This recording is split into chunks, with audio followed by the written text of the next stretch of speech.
ថ្ងៃនេះខ្ញុំតភាគអាមេរិកនិងចិនបាទសង្គ្រាមពាណិជ្ជកម្មអាមេរិកចិនហើយខ្ញុំនឹងធ្វើការប្រៀបធៀបទៅនឹងក្រុមគ្រួសារពីរក្រុមគ្រួសារបាទ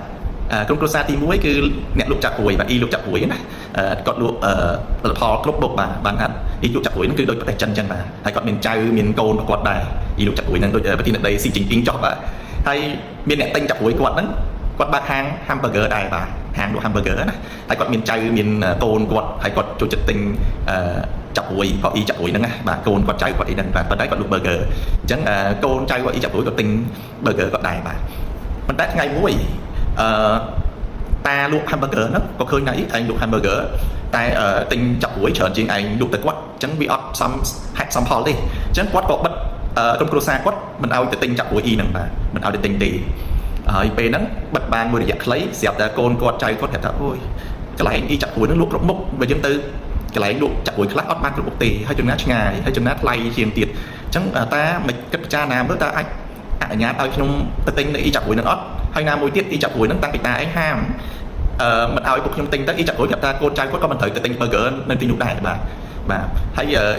លោកចាក់ព្រួយហ្នឹងហាមមែនហើយចៅគាត់កូនគាត់អីហ្នឹងគឺនៅឃ្លាន burger ចង់ញ៉ាំ burger ហ្នឹងណាប៉ុន្តែចាក់ព្រួយនេះរៀងកាបាទដោយសារជាប្រទេសកុម្មុយនីសរៀងកាហើយតែពេលតាលក់ burger ហ្នឹងគាត់ប្រទេសសេរីអញ្ចឹងកូនចៅហ្នឹងបញ្ចេញមតិបានច្រើនណាបាទចេញមតិដល់តែគាត់ឈឺក្បាលបាទឈឺក្បាលទេក៏ទៅប្រាប់យកចាក់ព្រួយហ្នឹងថាអូឥឡូវខ្ញុំពីមុនហាមចៅខ្ញុំកូនខ្ញុំទៅទិញចាក់ព្រួយឯងអញ្ចឹងណាអញ្ចឹងឥឡូវខ្ញុំបើកឲ្យពួកគាត់ទិញវិញប៉ុន្តែឯងត្រូវបើកឲ្យកូនឯងឬចៅឯងមកញ៉ាំ burger វិញទៅតាមសេរីភាពរបស់គាត់បាទអញ្ចឹងលោកចាក់ព្រួយហ្នឹងគាត់ធ្វើទៅតាមលក់ burger ហ្នឹងវិញថាអូខេបើតា burger ឯងបើកខ្ញុំក៏បើកឲ្យកូនចៅខ្ញុំនេះទៅទិញ burger ដែរពួកគាត់ឃ្លានដែរណាឃ្លាន burger ដែរតែខ្ញុំហាមខ្ញុំកាចណាបាទលោកចាក់ព្រួយហ្នឹងស៊ីជីនពីងហ្នឹងណាគាត់កាចអញ្ចឹងក៏បើកទៅហើយរឿងហ្នឹងវាដូចជារឿងអាមេរិកនិងចិនដែរបាទអញ្ចឹងខ្ញុំសូមបញ្ជាក់មួយទីក្នុងជីវិតពិតបាទជីវិតពិតយើងតែបានចង់បានអតិថិជនហ្នឹងហើយតែយើងអ្នកលក់យើងតែចង់បានអតិថិជនតែបើអតិថិជននឹងចាប់ក៏យើងអត់លក់ទៅអតិថិជននឹងដែរហើយកុំគិតថាអ្នកលក់គឺជាមនុស្សថោកទាបបាទអ្នកលក់មិនមែនមនុស្សថោកទាបទេអតិថិជនជាស្ដេចប៉ុន្តែអ្នកលក់មិនមែនមនុស្សថោកទាបទេអតិថិជនមកទិញតំណែងរបស់គាត់មានលុយទិញគឺល្អហើយបាទប៉ុន្តែគាត់ក៏មានសិទ្ធិទៅទិញតំណែងនៅកន្លែងផ្សេងៗដែរតែមូលហេតុដែលគាត់មកទិញតំណែងយើងប្រកបជាវាមានលក្ខណៈពិសេសម្យ៉ាងវាអាចថាតម្លៃយើងសមរម្យយើងមានរបស់ច្រើនដើម្បីគាត់ទិញគាត់ម្ដងគាត់ទិញបានគ្រប់របស់យើងមានការស្នាមញញឹមយើងល្អឬក៏មិនរបស់យើងមានគុណភាពអញ្ចឹងអ្នកលក់នោះអត់ថោកទាបទេបាទអ្នកលក់គឺថ្លៃថ្នូរហើយអ្នកទិញគឺមានសិទ្ធិបាទទៅទិញកន្លែងណាក៏បានដែរតែមូលហេតុដែលគេទិញពីយើងនោះគឺដោយសារតែយើងមានគុណតម្លៃអីមួយយ៉ាងដែលតាក់ទាញគេហើយអញ្ចឹងខ្ញុំចង់និយាយថាដូចយើងនេះយើងលក់តំណែងទៅអាមេរិកបាទកម្ពុជាលក់តំណែងទៅអាមេរិកកម្ពុជាអត់ថោកទាបទេបាទកម្ពុជាលក់ដោយសារតែអតិថិជនអាមេរិកឃើញថាយើងទិញតំណែងពីកម្ពុជាតម្លៃសមរម្យផលិតភាពហើយគុណភាពទទួលយកបានយើងទៅទិញបានអញ្ចឹងខ្ញុំសូមនិយាយទៅដល់គ្នាបាទគ្មានប្រទេសណាថោកទាបទេបាទគ្មានប្រទេសណាថោកទាបទេហើយការជួញដូរគឺ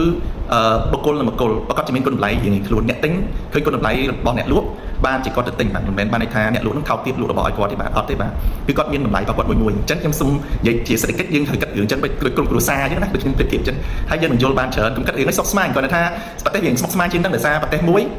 ដូចប្រទេសចិនតំណាងឲ្យ 1400 លាននាក់ហើយបើប្រទេសអាមេរិកតំណាងឲ្យ 300 លាននាក់ជាងហើយបើប្រទេសកម្ពុជាយើងតំណាងឲ្យ 7-10 លាននាក់អីចឹងទៅតែការរកស៊ីដូចគ្នាទេបាទគ្មានដំណាគេថោកទាបគ្មានដំណាគេថ្លៃថ្នូរបាទអ្នកឯងមកទិញរបស់ខ្ញុំបើគិតថាខ្ញុំថោកទាបអ្នកឯងក៏គិតថាថោកទាបដែរបាទ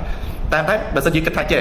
ការទិញលក់គឺភាពថ្លៃថ្នូរទាំងអស់គ្នាវានឹងថ្លៃថ្នូរទាំងអស់គ្នាហើយបាទអញ្ចឹងយើងគិតចិត្តស្រួលបាទសូមទាំងអស់គ្នាជួយបញ្ចំវិធីអីវាចាប់តាមពីចំណុចហ្នឹងទៅអានឹងយើងនឹងយល់ហើយយកហ្នឹងទៅប្រៀបធៀបនឹងប្រទេសទៅយើងយល់បានច្រើនបាទខ្ញុំជាអ្នកសេដ្ឋកិច្ចសិក្សាបណ្ឌិតសេដ្ឋកិច្ចនៅសហរដ្ឋអាមេរិកហើយបើសិនជាចូលចិត្តវីដេអូខ្ញុំសូមចុច follow TikTok channel និង Facebook channel របស់ខ្ញុំទៅហើយកុំភ្លេចចែករំលែកវីដេអូនេះទៅកាន់មនុស្សឲ្យបានកាន់តែច្រើនអ្នកផងដើម្បីគាត់បានសិក្សា